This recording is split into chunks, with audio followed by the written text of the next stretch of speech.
कि भैया मेरे लक्ष्मण वीर कठिन बनी काले ना तले तुझे लक्ष्मण वीर कठिन बनी काले ना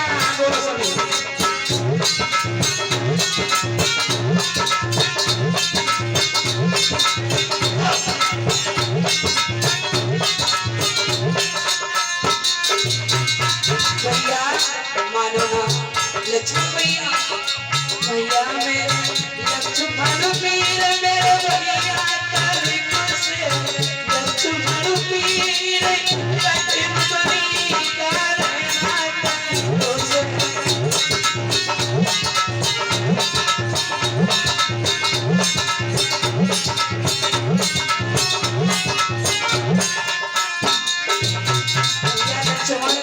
तुम नहीं जानते हो तो मैं ही गौ माता पिता की सेवा करना तुम्हारी भाभी सीता की महिलाओं महिलाओं की सेवा करना हमारे साथ में चले। लक्ष्मण बोले नाना भैया इस घर में प्रभु श्री राम का अपमान हो उस घर में लक्ष्मण भी नहीं रहेगा। बोले भगवान श्री राम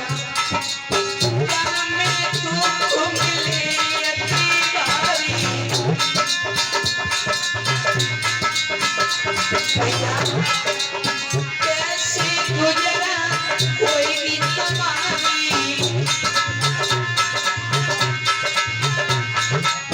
कैसे गुजरा कोई तुम्हारी दिल में जाने वो धीर मेरे भैया तने से लक्ष्मण वीर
तुम यही महिलाओं में रहो।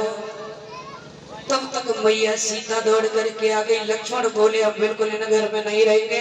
तो भगवान श्री राम बोले घर में नहीं रहना चाहते हो हमारे साथ चलोगे तो अपनी माँ सुमित्रा से आज्ञा लेकर के तुम्हारी माँ सुमित्रा यदि आज्ञा दे दे तो हमारे साथ में चल जाओ।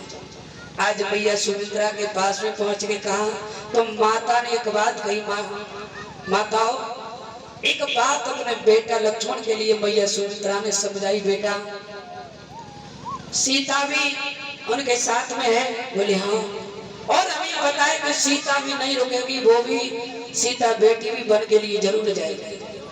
लेकिन सीता जब उनके साथ जाए लक्ष्मण तो याद रखना स्वप्न में भी तेरी गलत दृष्टि यदि सीता जी की तरफ पड़ गई तो तेरा ये लोक क्या परलोक भी बिगड़ जाएगा। तो उस बेटा ने अपनी माँ को वचन दिया कि माँ ये बात कह रही हो तो सुनो तुम्हारा बेटा तुम्हें वचन दे रहा है कि 14 वर्ष तक माँ मैं रात्रि में सोऊंगा ही नहीं। 14 वर्ष तक सोऊंगा ही नहीं तो स्वप्न में भी गलत दृष्टि नहीं। ये प्रतिज्ञा लक्ष्मण ने की। और आज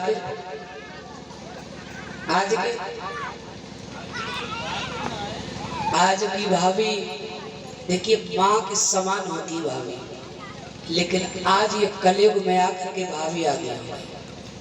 इसलिए याद रखना भक्तों, जैसे लक्ष्मण ने, इसलिए तो कवि ने लिखा है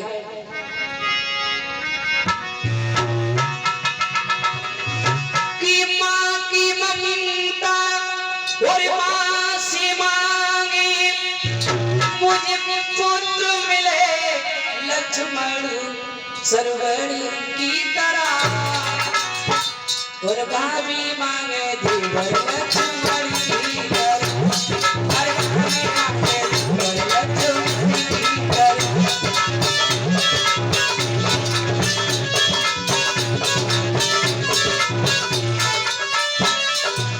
सुनील माँ की ममता ओ माँ से मांगे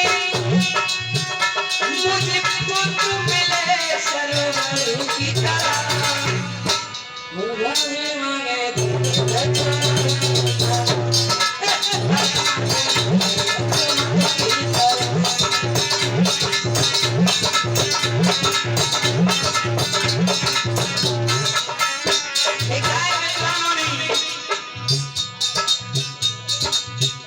लिखा है बड़ी सुंदर वाली में, हो गुरु बिन ज्ञान नहीं ये मिलता, गुरु सी बड़ा न को, जो गुरु बर की आज्ञा माने सच्चा चेला हो। आज नहीं तो वो गुरु है, नहीं वो चेला, अब नहीं तो वो गुरु रहे और नहीं वो चेला। अब गुरु गुरु तो गलियन में घूम रहे हैं, जब गुरु ही गलियन में फिरेंगे तो उनमें चेला ना जाएंगे, है? जब गुरु गलियों में घूम के कमंडल लेके तो चेलो गलियन में फिरेंगे। तो आज एक दासी में क्या करवा दिया, अब महाराज धराशायी होकर के जमीन पर पड़े हैं। भगवान श्री राम कौशल्या गुरु वशिष्ठ विश्वामित्र सभी अयोध्यावासी और महाराज दशरथ का इंतजार कर रहे हैं कि अभी लौट करके नहीं आए हैं। आज भक्तों उसी समय भगवान श्री राम चले हैं अपने पिता के पास के लिए कि क्या बात हो गई, मौसी के महलों से भी लौट करके नहीं आए हैं। और जाकर के महाराज श्री राम ने देखा तो धराशायी हुए पिता श्री जमीन पर पड़े हुए हैं। आवाज लगाई है पिताजी के लिए, आवाज नहीं आई। मौसी हे मातेश्वरी क्या हो गया हमारे पिताश्री के लिए, आवाज क्यों नहीं देते हैं, कुछ तुम ही बताओ। सुई के बोली बेटा राम, मेरे कुछ समय पहले के 2 वरदान तुम्हारे पिताजी पर थे, मैंने उन 2 वरदानों को मांग लिया है, उसी के कारण तुम्हारे पिता की हालात ये हो गई है। भगवान श्री राम बोले मौसी वो वरदान क्या है, जरा हम भी तो सुने। बोली बेटा श्री राम, मैंने पहले वरदान में अपने बेटा भरत के लिए अयोध्या का राज तिलक मांगा है। बोली तो कौन सी बड़ी बात होगी, चाहे भगवान राम हो जाए चाहे भरत हो जाए, बात तो ये गई है, भाई का तिलक हो जाएगा, कोई बड़ी बात नहीं है। अब दूसरा कौन सा वरदान है तुम्हारा? बोले दूसरा वरदान मेरा यह है कि तुम्हारे लिए 14 वर्ष के लिए वनवास मांगा है। तो इसका मतलब ये है माता कि हमारे पिताजी के लिए विश्वास नहीं है कि उनका बेटा उनकी आज्ञा का पालन नहीं करेगा। हम 14 वर्ष वन के लिए जाने को तैयार हैं, हमारे पिता से कहो उठ करके चले। अब तो दशरथ महाराज और घबराने लगे, और ही गई। अब क्या हो गया, अब तो महाराज दशरथ घबराते जा रहे, तब तक धीरे धीरे कौशल्या भी पहुंच गई। कौशल्या जैसी पहुंची है, क्या हो गया, कौशल्या को ये पता चला है और भक्तों ने दान किया है। 10 पे कुमारी गीता सनफ सर्वेश यादव चौधरा, 10 पे अमित यादव सनफ सर्वेश यादव चौधरा, 20 पे Mamta Devi wife of master Bhudev Singh Yadav, और 10 रुपए दीक्षा बेटी राम बाबू सिंह चौधरा, और 10 पे लवकुश सनफ मोहरपाल चौधरा, और 10 पे अर्पित सनफ संतोष यादव चौधरा, 10 पे विशाल यादव विशाल सनफ संतोष यादव चौधरा। इस सभी वक्त अपने कमल रूपी हाथों से भगवान के चरणों में भेंट कर रहे हैं। आज भक्तों महाराज जी से हम एक निवेदन करेंगे, आप तो समझदार हैं, विद्वान हैं, उन भाइयों को ला करके यहाँ बैठाने की जगह पर आप तो वही खड़े खड़े उन्हें खड़े और खड़े खड़े। आप समझदार हो, खुद भी आओ, उन्हें भी लेकर के आओ, पंडाल में बैठाओ। तो अच्छा नहीं लगता है इस तरह से खड़ा होना। आप तो खुद भी समझदार है, विद्वान है, कथावाचक भी है। हाँ ले आओ, नहीं इस तरह से खड़ा ना करो, दूर से आए हैं बोलो। आए बच्चों, तब तक कौशल्या भी पहुंच गई। क्या बात है बेटा? बेटा ने बताया माँ, और वहाँ पिताजी को ये चिंता है कि हम वन के लिए नहीं जाएंगे, हम जरूर 14 वर्ष के लिए वन जाएंगे। हमारे पिता से कहें उठो भाई, भरत का राजतिलक किया जाए। अब तो महाराज दशरथ की कोई आवाज नहीं निकल रही है, पड़े हुए। तब तक दौड़ करके लक्ष्मण भी पास में पहुंच गए। भैया क्या बात है, ये हमारे पिता की हालत क्यों है? बताया कि हमारी माँ कैकेयी ने 14 वर्ष के लिए हमारे लिए वनवास और भरत भैया के लिए राजतिलक मांग लिया है। क्रोध आ गया, लक्ष्मण को कहने लगे भैया ये कौन होती है जो हमें आदेश देने वाली है कि वन के लिए हम जाएं? बिल्कुल नहीं। भगवान श्री राम बोले पागल ना बनो, हमारी माँ है और माँ का जो आदेश है, पिता से वरदान लिया है तो हम 14 वर्ष के लिए वन जाएंगे। श्री माँ को समझाने लगे। सीता मैया भी पास में पहुंच गई हैं।